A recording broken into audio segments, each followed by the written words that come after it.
থাপ্পড় দেন, দেন দেন দেন। মানুষ মানে বসিয়ে দেন তাড়াতাড়ি, যে এমনিতেই অনেকে মনে করছে মনে হয় রাত 9টা 10টায় উঠবে, কিন্তু আমার তো রাত 9টায় ওঠা লাগবে সেই সিরাজগঞ্জ বেলকুচি থানায় মাওলানা রফিকুল ইসলাম খান ওনার ওখানে। চাপ হয়ে গেল আজকে। আমি ছিলাম সেই সিরাজগঞ্জ কড্ডার মোড়ে, ওখান থেকে আসলাম। ইন্নাল হামদালিল্লাহি ওয়াস সালাতু ওয়াস সালামু আলা রাসূলিল্লাহ, আম্মা বা'দু ফাউযু বিল্লাহি মিনাশ শাইতানির রাজীম। বিসমিল্লাহির রহমানির রহিম। وضرب الله مثلا قرية كانت آمنة مطمئنة صدقت يا ربنا اللهم صل على سيدنا مولانا محمد وعلى آل سيدنا مولانا। আলহামদুলিল্লাহ।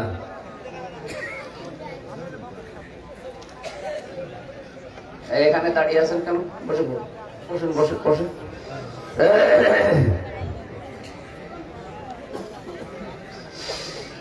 নাটোর জেলার বড়াইগ্রাম থানার অন্তর্গত শেখপুর গড়মাটি তালিমুল কোরআন হাফিজিয়া মাদ্রাসা এতিমখানার উদ্যোগে মহাবিশ্বের মহাবিশ্বয় আমাদের মালিক, আমাদের মনিব মহান রব্বুল ইজ্জাত আল জালাল, তার মুখের বাণী কোরআনে কারীম, ইন্না নাহনু নাযালনা যিকরা ওয়া ইন্না লাহু লাহাফিজুন, অবশ্যই আমি এই কোরআন নাযিল করেছি আর এটা হেফাজতের দায়িত্ব আমি আল্লাহ নিজে নিয়েছি।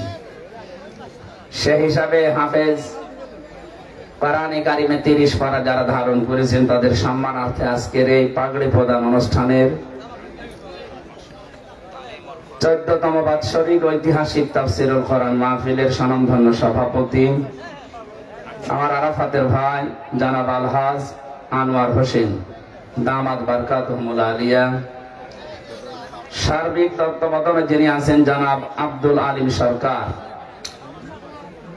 এ মাহফিলের প্রধান অতিথি অত্র এলাকার অত্র গ্রামের কৃতি সন্তান বাংলাদেশ ইসলামী ছাত্র শিবিরের কেন্দ্রীয় সভাপতি শ্রদ্ধাভাজন ব্যক্তিত্ব জনাব বলেন আমিন।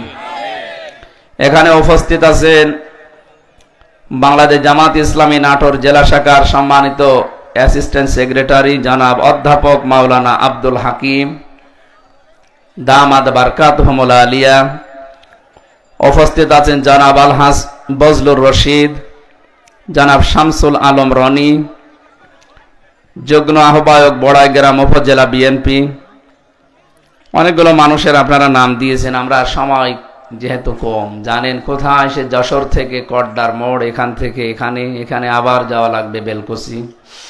এই জন্য আমার শরীর এবং সময়ের দিকে লক্ষ্য করে আমি সবার জন্য দোয়া করছি একবারে। ওয়ারাফা'না লাকা যিকরাক। আলোচনা রাখলেন মাওলানা আলী আকবর, মাওলানা কুতুবউদ্দিন। আলেমদের কথাগুলো আল্লাহ আমলের তৌফিক যেন দান করেন। মঞ্চে বসা অত্র এলাকার যারা সম্মানিত ব্যক্তিবর্গ, সামনে বসা মুসলমান ভাইরা, পর্দার আড়ালের সম্মানিতা মা এবং বোনেরা, প্রাণপ্রিয় নাটোরবাসী, মানুষের সম্মান মর্যাদা কোথায় আছে এখনো পর্যন্ত অনেকের ধারণার বাইরে। আমরা অনেকে মনে করি জোর করে সম্মান পাওয়া যায় না। জোর করে যে সম্মান মানুষ দেয়, হয়তো সামনাসামনি দেয় কিন্তু পেছনে যে ঘৃণা করে। কোরআনে কারীম জানিয়েছে ইয়ারফাউল্লাহুল্লাযীনা আমানু মিনকুম ওয়াল্লাযীনা উতুল ইলমা দারাজাত। সূরা মুজাদালার 11 নম্বর আয়াতে আল্লাহ জানিয়েছেন, হে নবী, দিন যত যাবে তোমাদের ভেতরে তাদের মর্যাদা আল্লাহ বাড়াতেই থাকবে যাদের ঈমান আছে। কি আছে বলেন তো? ঈমান। শুধু ইমান না, এর পাশাপাশি যাদেরকে আমি এলেম দিয়েছি, জ্ঞান দিয়েছি, এবং এই জ্ঞানের ওপরে যারা কাজ করে। প্রশ্ন আসতে পারে, বিগত অনেক মানুষকে আল্লাহ জ্ঞান দিয়েছিলেন, ফরিদউদ্দিন মাসুদ, মাওলানা রুহুল আমিন, এরা জ্ঞানী মানুষ না? হ্যাঁ, জ্ঞান আছে এদের। দুনিয়াবি জ্ঞান যদি কমও থাকে, কোরআন হাদিসের জ্ঞান তাদের ছিল, এটা স্বীকার করি আমরা, সবাই স্বীকার করবে। দুনিয়ায় তাদের জ্ঞান ছিল, কিন্তু জ্ঞান অনুযায়ী তাদের কাজ ছিল না। আমান আযলামু মিম্মান কাতামা শাহাদাতান ইনদাহু মিনাল্লাহ। আল্লাহ পাক বলেন, আমার কাছে সবচাইতে বড় জালেম ওই লোকটা যে তার জ্ঞান অনুযায়ী কাজ করে না। দুনিয়ার কোন স্বার্থে পেয়ে যারা দুনিয়ার কোন বিষয় বৈভব সামনে নিয়ে এসে আল্লাহর কোরআনের জ্ঞান থাকার পরও যারা গোপন করে দেয়, এরা আল্লাহর কাছে ছোট জালেম না, আজলাম ইসমে তাফসিল, এর চাইতে বড় জালেম আল্লাহর কাছে আর নেই। সুতরাং 15.5 বছর সহ 53 বছরে ধরে বাংলাদেশটা যেহেতু স্বাধীন হয়েছে, এদেশে যারাই জ্ঞানী মানুষ আমরা দাবি করি, জ্ঞান অনুযায়ী যারা আমল করে নাই, এই মানুষগুলো কিন্তু আল্লাহর কাছে শুধু অপরাধী না, মহা অপরাধী। এই জন্য তাদের মর্যাদা সম্মান হয়তো সমসাময়িক সময় ভয়ে অনেক মানুষ করতে পারে, দিন যত যাবে তাদের প্রতি আল্লাহ মানুষের অন্তরে ঘৃণা তৈরি করে দেবে।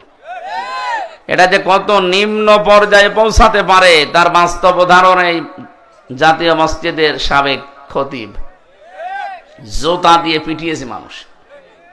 পরের দিন দেখলাম স্ট্যাটাস দিয়েছে যে আমাকে জুতা মেরেছে কিন্তু আমার গায়ে লাগেনি।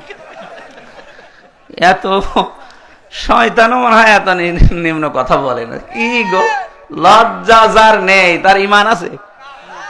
আল হায়াউ শুবাতুম মিনাল ঈমান। লজ্জা হচ্ছে ঈমানের অর্ধেক অংশ না। পুরা ঈমানকে 2 ভাগ করলে 1 ভাগই হচ্ছে লজ্জা। লজ্জা না থাকলে মানুষ যা ইচ্ছা তাই করতে পারে। আমরা যেটা দেখেছি এই 15.5 বছরে লজ্জা ছিল না, এই জন্য 15.5টা বছর নির্বাচন না করেও বলতো আমরা নির্বাচিত। এখনো পর্যন্ত এই 8-10 দিন আপনি দেখছেন না, বাইরের বিভিন্ন মডেলদের কাছে উনি শোনাচ্ছে যে আমরা নির্বাচিত ছিলাম, আমাদেরকে উৎখাত করা হয়েছে। এটা একটা দাহা মিথ্যা কথা। আপনি একটা ঘোড়াকেও যদি জিজ্ঞাসা করেন যে 15.5 বছরে কি নির্বাচন হয়েছে, ঘোড়াও হাসবে, এটা কথা বল, কিসের নির্বাচন?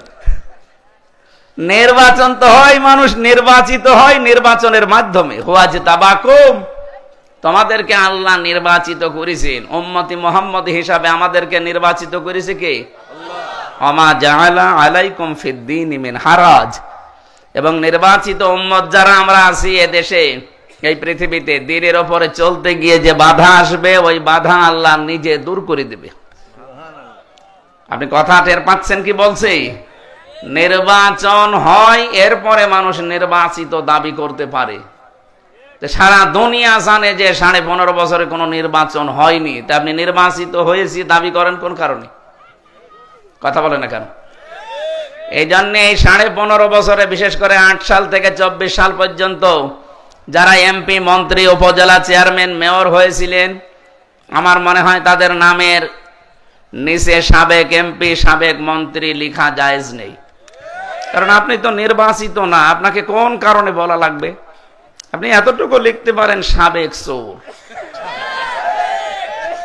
এতটুকু লিখতে পারেন, আপনি দেবেন। যদি কোন জায়গায় দাওয়াত পান, সাহস যদি থাকে, তাহলে নিচে লিখে দেবেন সাবেক, বা সাবেক ডাকায় তো দিতে পারেন। কিন্তু সাবেক এমপি, সাবেক মন্ত্রী, এই শব্দটা অবৈধ আপনার জন্য। কারণ আমি বলছি আমি নির্বাচনে ভোট দিতে পারিনি। যে আমার এখন 33 বছর। এ ভাই মনে হয় আমার বড় হবে নাকি? 33 বছরে আমরা অন্তত 18 থেকে শুরু করে যদি নির্বাচনে ভোট দিতে পারতাম, আমি 3 বার ভোট দিতে পারি না? কথা বলে না কেন? একবারও পারি নাই। তা আমি নিজে সাক্ষী, আবার সাক্ষী লাগবে কেন? এই জন্য আপনারা নির্বাচিত না, এ কথা মিথ্যা কথা আর ছড়াবেন না। আপনি একটা হাজি মানুষ, হাজি মানুষ না, যা করে হাজি তো। আমি যেহেতু হজ করে এসেছি, আমার গায়েও লাগে, এই কারণে মিথ্যা কথা বললে মানুষ আবার 5ই বলবে। আপনি আশা করছেন মিথ্যা আর ছড়াবেন না। যা করেছেন নিজের জীবনের হিসাব মিলান। যারা এই পৃথিবীতে জ্ঞান অনুযায়ী আমল করে না, কাজ করে না, হয়তো সাময়িক কিছুদিন তারা শান্তিতে থাকতে পারে চর্ম চোখে, আসলে তারা শান্তিতে নেই। কি কথা বুঝতেছেন? যারা তাদের জ্ঞান অনুযায়ী আমল করে না তারা সবচাইতে বড় অশান্তিতে আছে, ব্যক্তি, পরিবার এবং সমাজ আর রাষ্ট্রে। ওপরে ওপরে যেগুলো দেখা যায় আসলে এগুলো শান্তি না। বহু মানুষকে আমরা দেখেছি, আমি বড় বড় গ্রুপ যারা বাংলাদেশে, রংধনু গ্রুপ, আকিস গ্রুপ, এদের সাথে আমার মেশা আছে, যারা আল্লাহর দেওয়া পাঠানো বিধান অনুযায়ী যারা কাজ করে না, আমল করে না, এই মানুষগুলো যে কত বড় অশান্তিতে আছে আপনি কাছে না থাকলে টের পাবেন না। যেন অন্তত আমরা যারা ঈমান এনেছি এবং আমাদের জ্ঞান অনুযায়ী যাদের কাজ হয়, দিন যত যাবে পৃথিবীর মানুষের কাছে আমাদের মর্যাদা সম্মান আল্লাহ বাড়াতেই থাকবে। আমরা এটা চাই না? মর্যাদা সম্মান পাওয়ার জন্যই তো দুনিয়ার মানুষ সব ব্যস্ত, অথচ আল্লাহ এটা লুকিয়ে রেখেছেন এই দুইটা কাজে। এরফা, এটা মজারে, বর্তমান ভবিষ্যৎ, প্রেজেন্ট ফিউচার। এই জন্য দিন যত যাবে আমরা যেন সম্মান মর্যাদা ইমানের ভেতরে আর এলেম অনুযায়ী কাজের ভেতরে আমরা খোঁজ করি। আল্লাহ আমাদের তৌফিক দান, বলেন আমিন। এখানে যারা আছেন এসিডেন্ট এসেছে আপনাদের বড়াই গ্রামের, অনিসহ যারাই আমরা দুনিয়া এবং আখিরাতে সম্মান মর্যাদা পেতে চাই, আল্লাহ আমাদেরকে যেন যতটুকু জ্ঞান দিয়েছেন এই জ্ঞানের উপরে আমল করার তৌফিক দেন। আমরা দেখেছি যুগে যুগে জ্ঞানের উপরে আমল করার কারণেই নবীদের মতো নিষ্পাপ মানুষকে ওই জামানার মানুষ ছাড়ে নাই। নবীদের চরিত্র খারাপ ছিল? বলেন বলেন। নিষ্পাপ চরিত্রের দ্বারা তাদের কোনো গুনাহ নেই। এই মানুষগুলো ওই জামানায় কি হেনস্থার শিকার হয়েছিলেন। সূরা ইয়াসিনের ভেতরে আল্লাহ আফসোস পর্যন্ত করেছেন, আক্ষেপ করেছেন আমাদের প্রতি। ইয়া হাসরাতান আলাল ইবাদ, আমার বান্দাদের জন্য আমার আফসোস, আক্ষেপ হয়। মা ইয়াতিহিম মির রাসূলিন ইল্লা কানু বিহি ইস্তাহজিউন, এমন কোন নবী রাসূল পাঠালাম না যার সাথে সমসাময়িক মানুষেরা ঠাট্টা করে নাই, বিদ্রুপ করে নাই, উপহাস করে নাই। ওই জামানায় নবীরা জ্ঞান অনুযায়ী আমল করার কারণে ট্রলের শিকার হয়েছিলেন।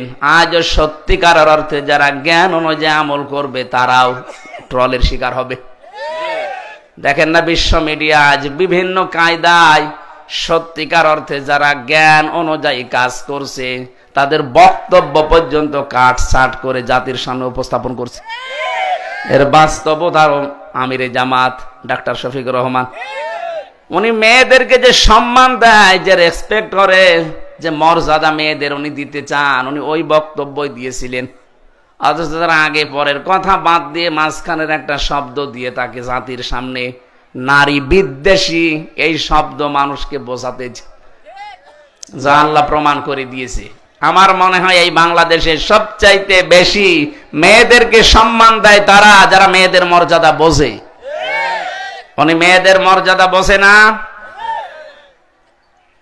উনি ঘোষণায় দিয়েছিলেন 5 তারিখের পর থেকে যদি ইসলাম এদেশে আসে, আল্লাহ যদি ইসলামকে এদেশে এনে দেয়, সবচাইতে বেশি নিরাপত্তায় থাকবে মেয়েরা। এ কথা বলার সাহস তো আমরা অন্য কাউকে দেখি নাই, কারণ অধিকাংশ মানুষ মেয়েদের ভোগ করতে চায়। এক কথা বলেন না কেন? 13টার উপরে সংগঠন কাজ করছে মেয়েদের অধিকার আদায়ের জন্য। কি অধিকার আদায় করেছে? সমকামিতা। এদের এই যে নারী পক্ষ, নারী স্বাধীনতা আন্দোলন, নারী বিপ্লব পরিষদ, নারী মুক্তি পরিষদ, 13টা কি করেছেন আপনারা? এই দেশে সমকামিতা জারি করার জন্য চেষ্টায় আছেন। কুষ্টিয়ায় কয়েকদিন আগে 2 জন মহিলা ধরা পড়েছে, তারা বলছে আমরা মেয়েরা বিয়ে করব, যদি বিয়ে না দেন আমরা 2 জনই মরে যাব। আপনারা মেয়েরা বিয়ে করবেন, তা আমরা কি করছি? আমাদের কোনো কাজ নেই। যুবক মানুষেরা কি করবে? আপনারা কি শুরু করেছেন? সুতরাং এরকম উল্টা পাল্টা যারা সিদ্ধান্ত নিচ্ছেন, ভাবছে, এগুলো বন্ধ করেন। এটা আল্লাহর নিষিদ্ধ কাজ। যুজ্জিনা লিন-নাসি হুব্বুশ শাহাওয়াতি মিনান নিসা, আল্লাহ বলেন আমি আকর্ষণ তৈরি করে দিয়েছি দুনিয়ায় 7টা জিনিসের উপরে, তার 1 নম্বরে মেয়ে লোক। মেয়ে লোকের প্রতি পুরুষের আকর্ষণ এটা বানিয়েছে কে? আর সেইটা আজকে আপনি পুরা উল্টিয়ে ফেলতে চান। আপনি পুরুষে বিয়ে করবেন, মহিলা মহিলা বিয়ে করবেন না, আল্লাহর নিষিদ্ধ কাজ যারা করেছিল লোত তো আছে শরীরে। যে ষড়যন্ত্রগুলো বিশেষ করে আমাদের প্রতিবেশী, পৃথিবীতে এত নিকৃষ্ট প্রতিবেশী কোন দেশের পাশে আছে বলে আমার জানা নেই। তারা সারা পৃথিবীকে জানায় যে বাংলাদেশ নামক দেশে এরা নাকি সংখ্যালঘু নির্যাতন করে, অথচ সবচাইতে বেশি সংখ্যালঘু নির্যাতন হয় ভারতে। ওখানে আমার মুসলমান ভাইকে দাড়ি ধরে ছুরি দিয়ে কেটে ফেলছে। আপনি দেখেন না ভিডিওগুলো বের হচ্ছে, মসজিদ গুলো ভেঙে ভেঙে মন্দির বানাচ্ছে ভুয়া ধোয়া তুলে। কি ধোয়া? মিথ্যা একটা কথা ছড়িয়ে যে এখানে রাম মন্দির ছিল। এখন যদি ঢাকার স্বামীবাগের ইসকন মন্দিরকে আমরা বলি যে 500 বছর আগে এখানে আমাদের জাতীয় মসজিদ ছিল, কি করবেন আপনি? 96% মুসলমান এখানে, ভেঙে ফেললে তামাম দুনিয়াকে কিছুই দেখাতে পারবেন না। আপনি বাবরি মসজিদ এই মিথ্যা কথা তুলেই ভেঙে ফেলেছেন, এক কথা বলেন না কেন? এখন আবার আজমির শরীফ মসজিদ, এখানে 1000 বছর আগে রামের কি ছিল? কি ছিল রামের? পৃথিবীতে সবচাইতে নিকৃষ্ট জাতি হিসাবে আগে ছিল ইহুদিরা, এখন হয়ে গেছে এই মুশরিকরা। আর মুসলমানদের জন্য এই দুইটা জাতি সবচাইতে ভয়ঙ্কর। যত শত্রু দুনিয়ায় মুসলমানের আছে, সবচাইতে বড় ভয়ঙ্কর শত্রু হচ্ছে হয় ইহুদি নাই মুশরিক, আর দুইটার মাঝখানে আমরা আছি। তাকিয়ে দেখেন প্রতিবেশীর দিকে, এরা পাকিস্তানের বর্ডারে মার খায়, এরা চীনের বর্ডারে মার খায়, এরা নেপালেও মার খায়, আফগানিস্তানের একটা সুড়ঙ্গ পথ আছে ওদের দিকে, ওখানে গেলেও মার খায়। এ ভাই মায়ানমারে মার খাচ্ছে ওরা, কিন্তু মারে শুধু আমাদেরকে। আমরা যেহেতু বাড়াবাড়ি করি না, আমাদের ছাড়াছাড়ি নেই, আমাদের জোর জবরদস্তি নেই। এটা যদি সত্যি আমাদের ধর্মে থাকতো, লা ইকরাহা ফিদ্দিন। কালকে আমি যশোরে ছিলাম, মুক্তিযোদ্ধা ডিগ্রি কলেজের অধ্যাপক জাহাঙ্গীর হোসেন উনি আমাকে নিয়ে গিয়েছিলেন। প্রায় 1-1.5 লাখ মানুষ, একজন অধ্যাপক, উনি সরকারি কলেজের শিক্ষিত মানুষ। মাহফিল শেষ করার পর একজন মুসলমান হয়ে গেছে, একটা মুরব্বী মানুষ, আমার বাবার বয়সী। আরে কলেজের অধ্যাপক উনি, যেহেতু বিসিএস ক্যাডার জ্ঞানী মানুষ। আমি বলেছিলাম যে স্যার আপনার উপরে আমার জোর জবরদস্তি নেই, আমি ধর্মীয় গ্রন্থ আপনাকে আমাদেরটা দিলাম, আপনি বুঝে বুঝে পড়বেন। ওনাকে 3 মাস টার্গেট দিয়েছিলাম, 3 মাসও লাগে নাই, 3 মাসের আগে উনি মুসলমান হয়ে গেছে। আমাদের ধর্মে জোর জবরদস্তি থাকলে 850 বছর আমরা এলাকা শাসন করেছিলাম, একটাও হিন্দু থাকার কথা ছিল না, কথা বলেন না কেন? কিন্তু এটা আমাদের দুর্বলতা মনে করবেন না, আমরা আখেরাত ভিত্তিক জীবন তৈরি করি, এই জন্য কারো উপরে জুলুম করি না। আপনাদের তো আর আখেরাত নেই, ওনারা মনে করেন যে আবার আসবেন। কিসের আসবেন? আপনি চোখ বন্ধ করে দেখেন, আপনাকে আসাবে। এটা এই সমস্ত ভ্রান্ত চিন্তা ভাবনা বাদ দিয়ে যারা আখেরাত ভিত্তিক জীবন আমরা গঠন করেছি, আপনাকে আহ্বান জানাচ্ছি, যদি বিবেকটা হালকা কাজ করে, আল্লাহর পাঠানোর শেষ গ্রন্থ কোরআনের কাছে একটু আসেন, একটু বোঝার চেষ্টা করেন। আপনার বিবেকই সায় দেবে না দুনিয়ার এই 4500 ধর্ম সব মানুষের বানানো, এই কোরআন বাদ দিয়ে। আল্লাহ যেন এরকম কিছু আপনাকে ভেতরে তৈরি করে দেন, বলেন আমিন। এটা যেটা রেকর্ড হচ্ছে, শুধু এই নাটোরে থাকছে না, সারা দুনিয়ায় ছড়িয়ে যাচ্ছে। আমি সব ভাষাভাষী মানুষকে, 4500 ধর্মের মানুষ দুনিয়ায় আছে, সবাইকে আহ্বান জানাচ্ছি, চ্যালেঞ্জ করছি, কোরআনে কারিম এটা নির্ভুল, এটা প্রমাণ হয়েছে। লরেন বুথ, এটা টনি বেলাওয়ারের শালিকা, ছোট শালিকা, মেয়ে, অনার্স মাস্টার্স করার পিএইচডি হোল্ডার একজন, এসেছিল ইরানের তেহরান বিমানবন্দরে। এক মুসলমানকে ডাক দিয়ে বলেছে, ব্রাদার, আমি মুসলমান হব না, আমি ইসলাম গ্রহণ করব না, কিন্তু আমি ইসলাম জানতে চাই, কি পড়লে অথেন্টিক ইসলাম জানা যাবে সেটা আমাকে দিন। বলেন তো, আপনাকে কেউ যদি একজন অমুসলিম যে আমি ইসলাম গ্রহণ করতে চাই না কিন্তু আমি ইসলাম জানতে চাই, তার অধিকার আছে না?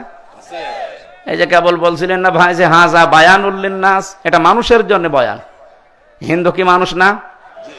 খ্রিস্টান মানুষ না? বলেন। হ্যাঁ, পরের কথাগুলো হয়তো তাদের সাথে মিলবে না। ওয়া হুদান ওয়া মাউইজাতান লিল মুত্তাকিন, এগুলো মুত্তাকিদের জন্য।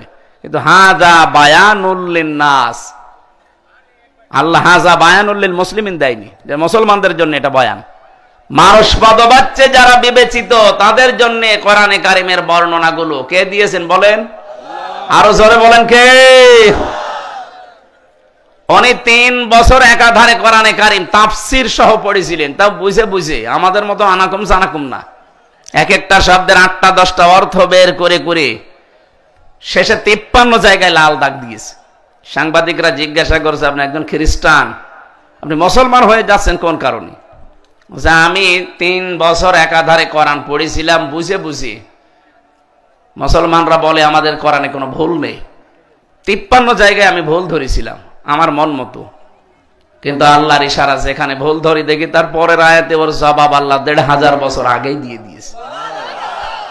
আমি শেষে আর নিজেকে কন্ট্রোল করতে পারলাম না, আমার নিজের বাপ দাদার ধর্ম ত্যাগ করে এই পৃথিবীর সর্বশ্রেষ্ঠ ধর্ম ইসলাম আমি গ্রহণ করলাম। এই জন্য জোর জবরদস্তি আমরা করি না। যদি জায়েজ থাকতো একটা অমুসলিম অন্তত এই পৃথিবীতে এখন আর থাকতে পারতো না, খালি খ্রিস্টান বাদ দিয়ে, কারণ তারা আমাদের চাইতে বেশি। বাকি হিন্দু, ইহুদি, মাজুসি, বৌদ্ধ যারা আছে এই একটাও তো অন্য ধর্মে থাকার কথা না, পিটিয়ে মুসলমান বানিয়ে ফেলতাম। কথা বলেন না কেন? লা ইকরাহা ফিদ্দিন, আমাদের ধর্মে কোনো বাড়াবাড়ি নেই, জবরদস্তি নেই। এই জন্য মেয়েদেরকে উল্টা পাল্টা বোঝানো এই মিডিয়ার, হলুদ মিডিয়ার মাধ্যমে বিশ্ব আন্তর্জাতিক সাম্রাজ্যবাদী যারা এরা চেষ্টা চালাচ্ছে যে ইসলাম যেন উপরে আসতে না পারে, কারণ তারা জানে ইসলাম যদি আসে আমরা যে ধোঁকা দিয়ে বোকা বানিয়ে ব্যবসা করে যাচ্ছি, ব্যবসা বন্ধ হয়ে যাবে। হ্যাঁ, কথা বলে না কেন? এজন্য মেয়েদেরকে ওরা বোঝায় যদি ইসলামে দেশে আসে তোমরা ঘরবন্দি হয়ে যাবে। এই জন্য তো আমিরে জামাতে এই গ্যারান্টি দিয়েছে, ইসলাম যদি আসে যে যেখানে যার যে অধিকার আছে সে সেইটা পাবে, পোশাকের ব্যাপারও পাবে। আপনার যদি আখিরাতের ভয় না থাকে, আপনি অন্য জাতির লোক হয়ে থাকেন, আপনাকে আমি জোর করবো কেন বোরকা পরতে? আপনার ধর্মে যা আছে আপনি তাই করেন। কথা বলেন না কেন? আল্লাহ রাব্বুল আলামিন কোরআনে কারিমের অনুষ্ঠানে যাদেরকে নিয়ে এসেছিলেন, জ্ঞানের উপরে যারা সত্যি আমল করছে করবে তাদের মর্যাদা যেহেতু বাড়াতে থাকবে, আর যারা জ্ঞান অনুযায়ী আমল করার কারণে তাদের সবকিছু হারিয়েছে। নবীরা দেশ পর্যন্ত ত্যাগ করতে বাধ্য হয়েছিল, কত নবীর নাম পর্যন্ত দেখেছি তারা জাতির লোকেরা পাল্টিয়ে দিয়েছে। হযরতে মুসা নবীর নাম ওই জামানায় ইহুদিরা পাল্টিয়ে দিয়েছে জোসেফ, এখনো চলছে সেটা, মানে ওদের ভিতরে জোসেফ বলে ডাকে ওরা। খ্রিস্টানরা ঈসা নবীর নাম পাল্টিয়ে দিয়েছে যিশু, এখন ওরা যিশু বলে ডাকে। হযরতে দাউদ নবীর নাম পাল্টিয়ে দিয়েছে তারা ডেভিড। ইব্রাহিম আলাইহিস সালামের নামও তারা পরিবর্তন করে দিয়েছে আব্রাহাম। বিশ্বনবীর একজন পরিচিত সাহাবী জালিলুল কদর হযরতে জাবির রাদিয়াল্লাহু তাআলা আনহু, তার নামও তারা পাল্টিয়ে খ্রিস্টানরা এটা বানিয়ে দিয়েছে আল জাবরা। মুসলিম বিজ্ঞানী ছিল আল ক্যামি, এত বড় বিজ্ঞানীর নামও তারা পাল্টিয়ে পরিবর্তন করে চালাচ্ছে আল কেমিস্ট্রি। আপনি দেখেন তামাম দুনিয়ায় যে নাম পরিবর্তনের হিড়িক, আমাদের এই দেশে হাজার হাজার আলেমের উস্তাদ ছিল শাহ আহমেদ শফি, তার নাম পাল্টিয়ে দিয়েছিল তেতুল হুজুর। কে কথা বলে না কেন? ওনারা আহমদ শফি বলে অনেকে চেনে না, তেতুল হুজুর বললে চেনে। আমার নাম পাল্টিয়ে দিয়েছে পিসকে হুজুর। আমার বয়স কম আছে ঠিক আছে, বলে পিসকে নাকি? আমারই 3টা পিসকে আছে। এটা যে নাম পরিবর্তন করা, নাম পাল্টানোর এই সংস্কৃতি, এটা কাফেরদের, এটা ইহুদিদের। কোরআনে কারিমে সূরা হুজুরাতের ভেতরে আছে আল্লাহ রাব্বুল আলামিন নাম পাল্টানোর ব্যাপারে চমৎকার ভাষায় সূরা হুজুরাতের ভেতরে জানিয়েছেন। আল্লাহ পাক বলেন ওয়ালা তালমিজু আনফুসাকুম ওয়ালা তানাবাজু বিল আলকাব বিসাল ইসমুল ফুসুক বাদাল ঈমান ওয়া মান লাম ইয়াতুব ফাউলাইকা হুমুজ জালিমুন। সাবধান, ওয়ালা তালমিজু আনফুসাকুম ওয়ালা তানাবাযু বিল আলকাব, কারো নাম পাল্টিয়ে দিবা না। অথচ আপনি দেখেন 15.5 বছর নাম পরিবর্তনের হিড়িক চলেছে। শহীদ প্রেসিডেন্ট জিয়াউর রহমানের নামও তারা পাল্টিয়ে দিয়েছে, এমন নাম দিয়েছে যেন আর কেউ পাল্টা নেতা না পারে। যাতে মাতাল হলো তাহলে ঠিক আছে, জানতো যে নিজের নাম যদি দেয় জনগণ পিটিয়ে শেষ করে ফেলবে। বাবার নামও দেয়নি, নিজের নামও দেয়নি, এমন মানুষের নাম দিয়েছে আবেগের জায়গা শাহজালাল। এই কথা বলছে না কেন? বিমানবন্দরকে শাহজালাল বানিয়েছিল, তার নাম দিলেন কোন কারণে? আপনার এত হিংসা ভেতরে, নাম পরিবর্তনের হিড়িক তৈরি করে কাফেররা, ইহুদিরা, মুশরিকরা। আপনি কেন মুসলমান করতে গেলেন? আপনি এটা ঠিক করেননি। আল্লাহ শেষের শব্দে দিয়েছে বিসাল ইসমুল ফুসুক বাদাল ঈমান। এই যে নাম পাল্টিয়ে যারা মানুষকে ডাকে, একজনের নাম হচ্ছে কুদ্দুস, আব্দুল কুদ্দুস, কুদ্দুসা বলেন না, কবিরা গুনাহ হবে।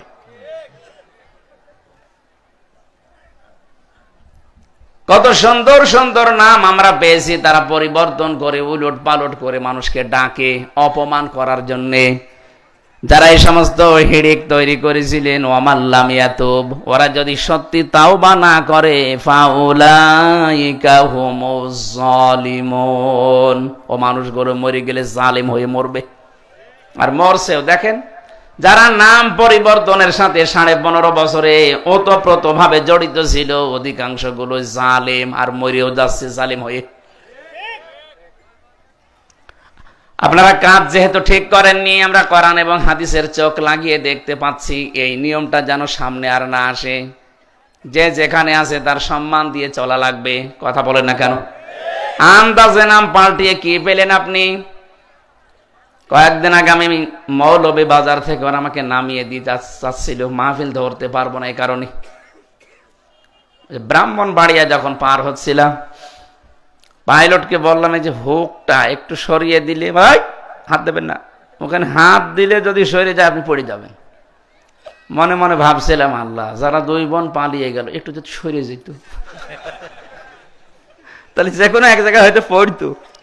আর এই দেশের এরিয়ার ভেতরে যদি পড়তো, কি যে হয়তো ওইটা দেখার জন্য ছিলাম, কিন্তু পারলাম না।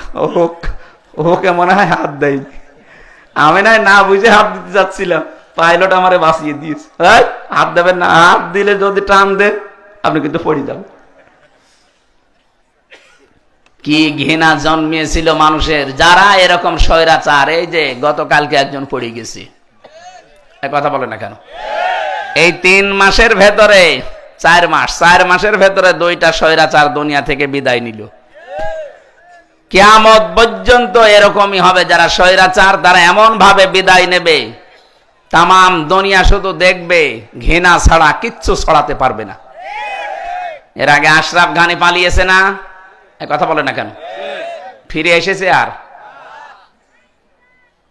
3 মাস আগে যিনি পালিয়েছিল ফিরে এসেছে।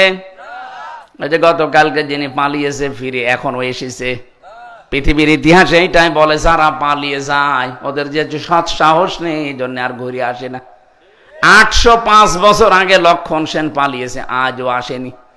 ও কোথায় আছে আল্লাহ জানে।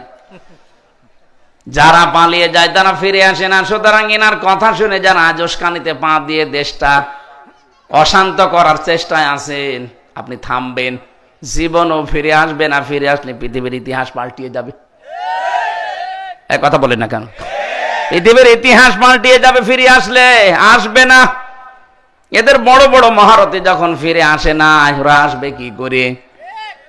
ওই জন্য ওদের কথা শুনে যারা লাফাচ্ছেন, লাফ ঝাপ বন্ধ করেন। যারা লাফিয়েছিল দেখেন পেছনের অবস্থা, এমন পিটানো পিটিয়েছে আর্মিতে। গোপালগঞ্জ থেকে ঢাকায় আসবে, বসে আসলে 300 টাকা, দাঁড়িয়ে আসলে 1000 টাকা। সারা দেশে এরকম যদি কেউ পাগলামি করে তাদের অবস্থা এরকমই হবে। কথা বলছেন? হ্যাঁ, ঠিক আছে।